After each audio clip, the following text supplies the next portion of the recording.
Hello, it is a beautiful Tuesday, and we are going to get started with your Burn at Home workout. I'm Coach Skip with Wildfire Fitness, and we've got a great one for you. So if you're just getting started, awesome. This is a great way to get your morning going. If you're doing this later on in the afternoon, that it doesn't matter. As long as you're moving and working out and consistently getting after it, you will notice some big differences. Increased energy, reduced stress, and just overall feeling a whole lot better. So we're going to get into the warm-up today. We've got 3 rounds of 20 high knees, 10 sumo squats, 10 opposite pointers, and 20 butt kickers. So we're starting with those high knees. We're doing 20 of them and really getting those knees up as high as possible every single time. This is essentially a running motion, except for really getting the knees up high. If you want to do a tap every time so that you're actually hitting your hands, that'll help you get your knees up there.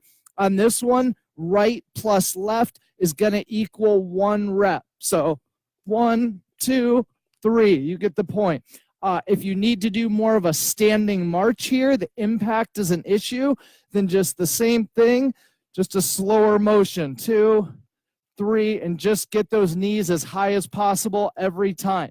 Then on the 10 sumo squats, if your normal squat stance is about shoulder width apart, we're going to go a little wider than that, so you're really opening up those hips, and right up and down, and do 10 of those. Keep that chest up the whole time. So bring those arms out, and that'll help counterbalance so your chest will stay up. If you need to use more of a platform to gauge that depth, that's okay.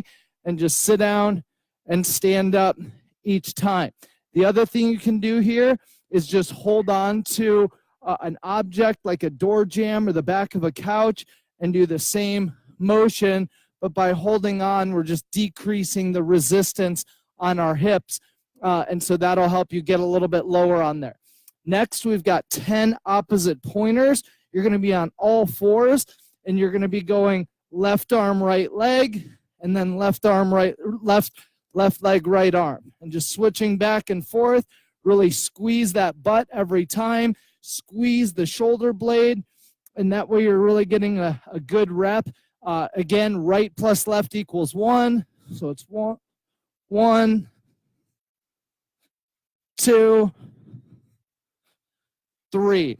If getting down on the ground is an issue, you can do this from a standing position where you're leaning over, your hands are on that platform, and you're doing the same motion, opposite hand and leg, every single time. So 10 of those. And then we're finishing with 20 butt kickers. So on that butt kicker, opposite of the high knee, just bring your heel to your butt every time. Fast motion, get that heart rate up, get those lungs burning. If you need to do same thing, a standing march here, that's okay. Just kick that leg up behind you. You should feel that stretch in the quads every time. So for the warm-up, 3 rounds, 20 high knees, 10 sumo squats, 10 opposite pointers, and then 20 butt kickers. For the workout today, we've got a 15-minute AMRAP. So get that timer out, grab your phone or your watch, set it for 15 minutes. Make sure you also have a method of counting your rounds. It gets really challenging when you're counting your reps and to also be able to keep track of how many rounds you're doing in that period. So grab a piece of paper, just something to make a mark to count those rounds. Grab a handful of pennies. That'll work too, and just put it to the side for each round that you complete. So 15 minutes, 20 mountain climbers, 20 T-bones, then 15 side plank rotations. It's also called a plank balance, 15 plank jacks, and then 10 mule kicks and 10 jumping squats. So we got starting with that mountain climber, you're going to be on your hands, and you're bringing your knees up to your elbows. 2, 3. Go as fast as you can through these. If you need to do more of a stepping motion, that's okay. And just bring one up, and then bring it back. 2, 3. Same thing if you're going to a higher platform. The higher the platform, the less resistance, the easier it's going to be. And either jumping or stepping back and forth. As long as you're keeping moving, that's the main thing that we're looking for. So 20 mountain climbers, 20 T-bones. This is a core exercise. We're going to get flat on our back. Keep those shoulder blades up as much as possible as you're going through these. And we're just going up, out, together, and down. 2, 3. You get the point on those.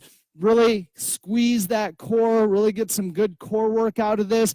If you need to do it from more of a sitting position where you're sitting on the couch or a chair, same movement. Up and down, up, out, together, and down. Right up and down for those 20 reps.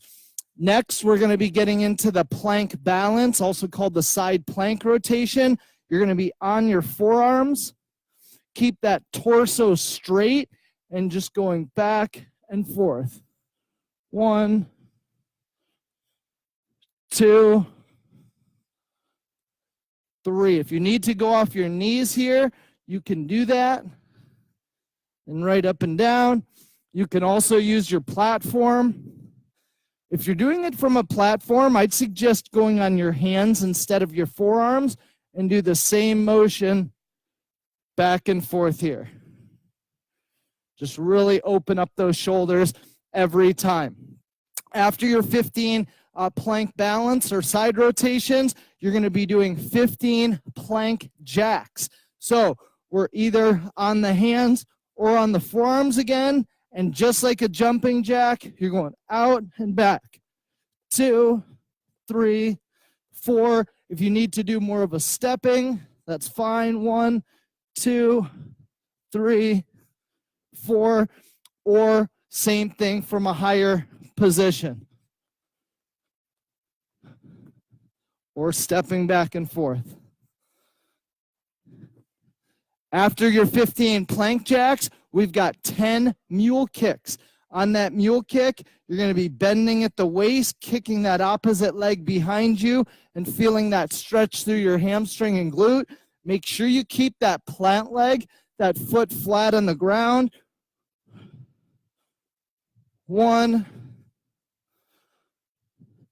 2. All of these are going to be right plus left equals 1 rep. Or, of course, same thing, use that platform right up and down here.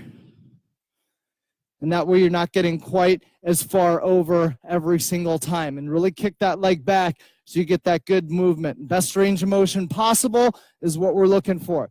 Finally, we're finishing it up with 10 jumping squats. So regular squat stance, about shoulder width apart, get nice and deep, and as you stand, jump. And right up and down into it every time. If you need to do more of just an air squat because the impact is an issue, that's okay. Just at the top, really squeeze your butt and explode through those hips. Even if you're not bringing your feet off the floor, that'll help you get better at this exercise. You can also use the bench to get not quite as deep and stand up and sit down. And same thing, really squeeze at the top, or again, holding on to an object, getting down, squeezing at the top every time. So 15 minutes, you're going to be doing 20 mountain climbers, 20 T-bones, 15 plank balance, 15 plank jacks, 10 mule kicks, and 10 jumping squats. So go hard, have fun with this one, get a really good sweat going. There's a lot of movements in this one. Make sure you keep something right there so you know the order and the reps of each exercise, and post your scores and be on the whiteboard. We'd love to see what you're doing with this, and we're always here if you need us. So come on in and see us at Wildfire Fitness really soon. We do have the CrossFit Open coming up from the end of February through March, and we'll probably have about 100 people here that are participating in that. And if it's something you'd like to participate in, let us know. We can help you get started with that. even if you're doing these workouts and exercises from home, you can still participate in the sport of fitness, which is the CrossFit Games Open. So I'm Coach Skip signing off, and have a great Tuesday, and we will see you tomorrow.